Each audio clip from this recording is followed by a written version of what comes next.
Magandang umaga sa inyo guys. So itutour namin kayo papunta sa Nambalan, Camiling, Tarlac. Dito yung famous nilang river.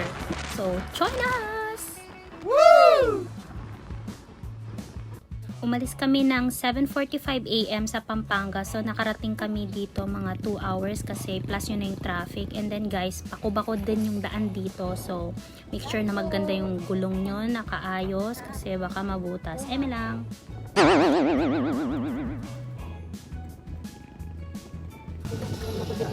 Hindi pa yan, Dan.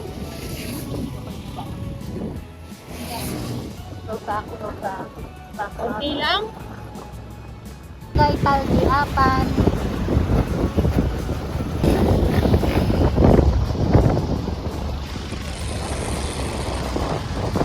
Let's go!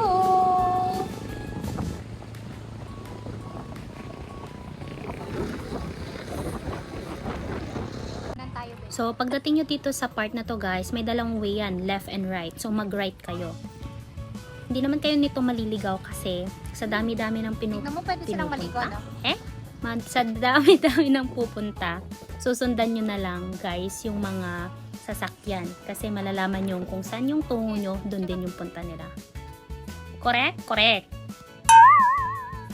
So, syempre guys, dahil Nambalan na nga, nag-stop over kami ng a little bit para mag-take ng picture. Tapos sinundan na namin yan, yung mga motorista na yan. Kasi, make sure na alam nyo yung daan, banda roon, doon, wala nang signal. Promise. Talagang, hindi ka makakontak ng jowa mo dito, best. Magpaalam ka na, best, okay? Ang linis ng irrigation talaga. As amazing.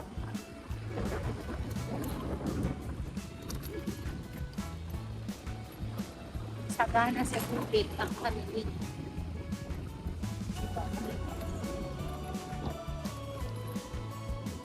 Perfect, may gate pati nga.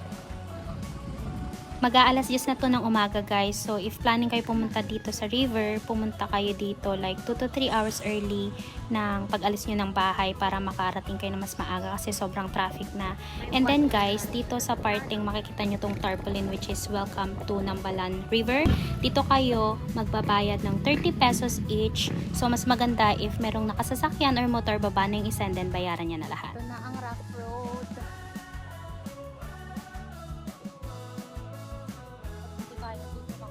So sa parting to guys, medyo mabako-bako na yung daan, madaming bato-bato. So careful lang kayo sa pagdadrive, baka mag-slide kayo ah.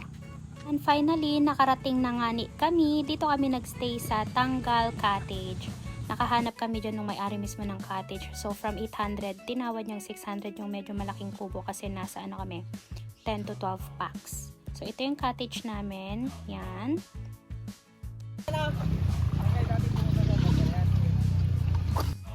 Meron naman parkingan dyan sa loob mismo. So, kinaganda nung nakuha naming cottage, katapat lang ng parkingan yung pinagstayan namin. So, hindi na nahirapan si Apo. Correct? Correct! Perfect! The water is so clean, guys. So, look.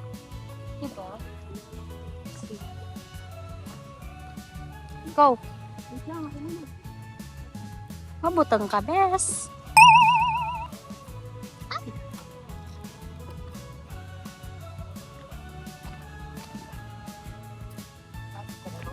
Birbirukan may kadwami, kuya.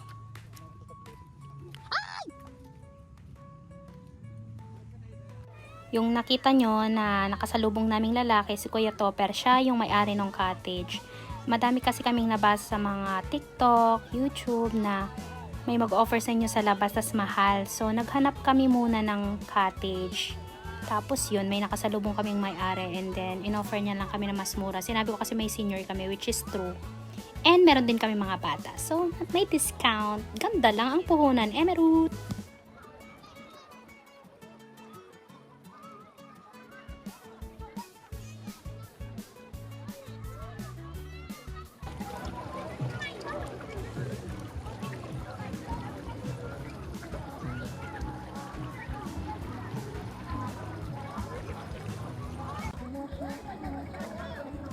Gia! Nagutom na ba kayo? Video.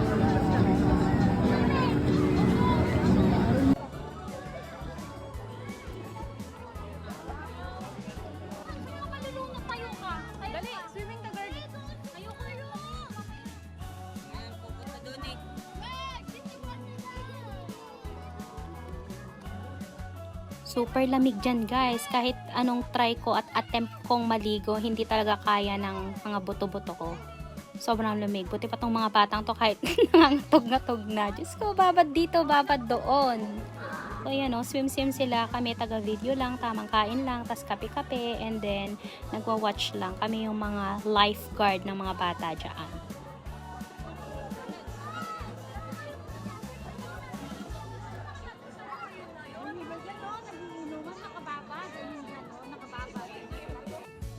At syempre, the moment of truth, chibugan time. Nagutom na ang mga maricakes. So, kakain na kami. Nagbaon kami dyan ng spaghetti. Nagluto si Kuya Orly ng bibe. Tapos yung isaw na adobo. Tapos yan, nakabili kami ng pakwan kanina doon sa Magalang.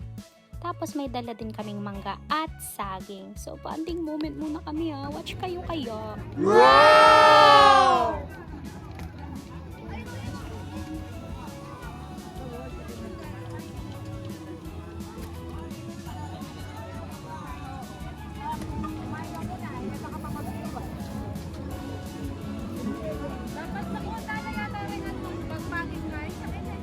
Pwede.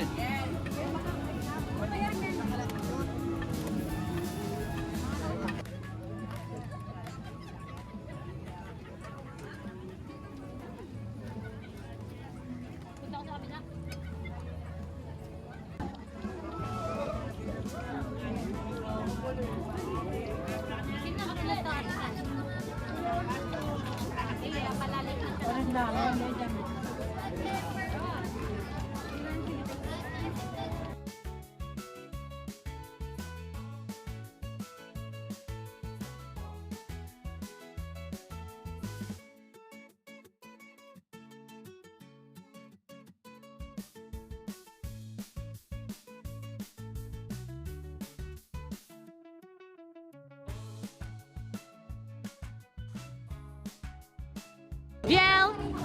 Dahil may kasama kaming mga bata guys sa tabi ng kubo namin, gumawa kami ng mini swimming pool nitong batang ire kasi para di na siya lumayo-layo. Tapos dyan sa area na yan, may malilit na isda, so nag-i-enjoy siyang manghuli-huli yan ng maliliit na isda. O di wow.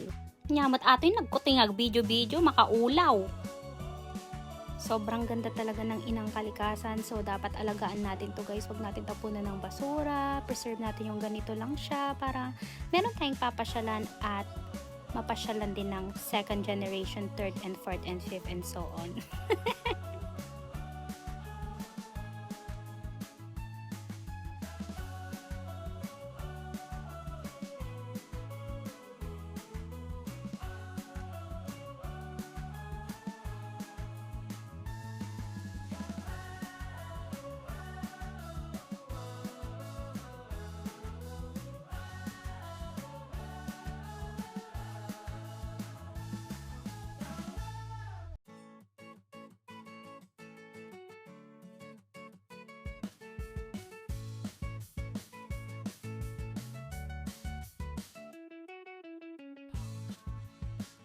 Walk out agad! 2 minutes babad! Walk out! Nilamig!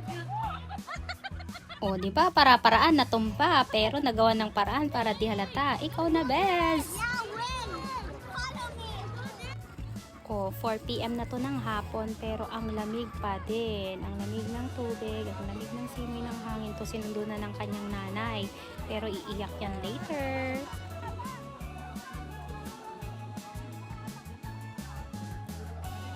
So for this moment, for the help ang nanay at ang tita sa pagbuhat sa kanilang Jonakis.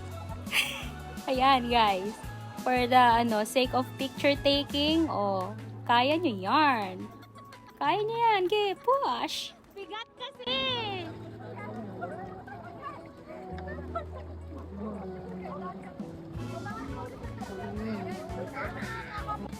Videoin. 1, 2, 3, magkita mo ngipin mo.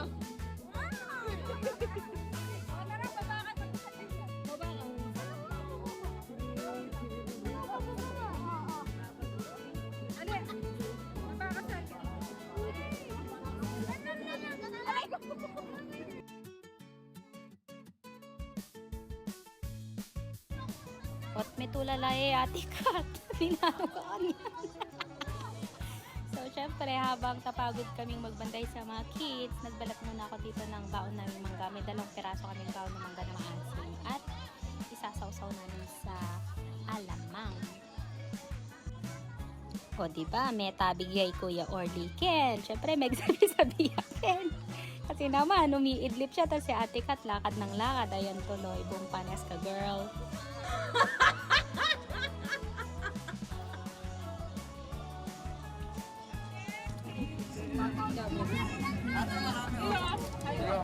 Say hi. Say hi.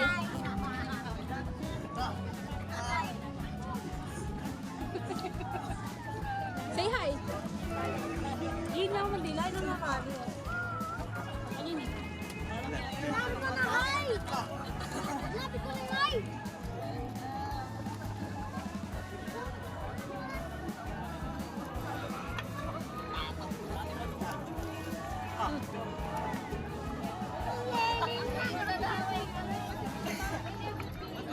Malalam niya?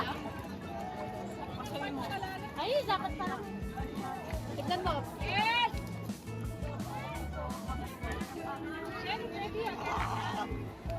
Ay, nyo nga. Yan, dyan. Pwede dyan. Kaya niya. Kaya niya. Basta kasi magpaganda yung ito. Kaya dito ka lang ha. Ini perfect yan. Kasi malati yan. Baka pa solo timing kayo. Diyan kayo. Diyan lang kayo. Diyan lang kayo. Malalim na to. Tao na to.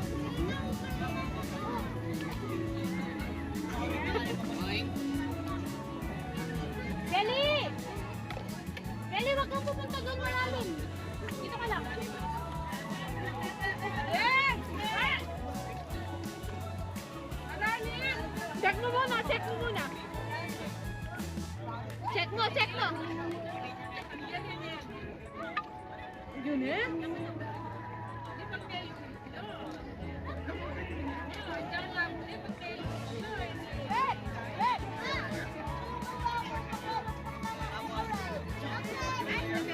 Hanggang sa muli guys! Thank you so much for watching! Bye-bye!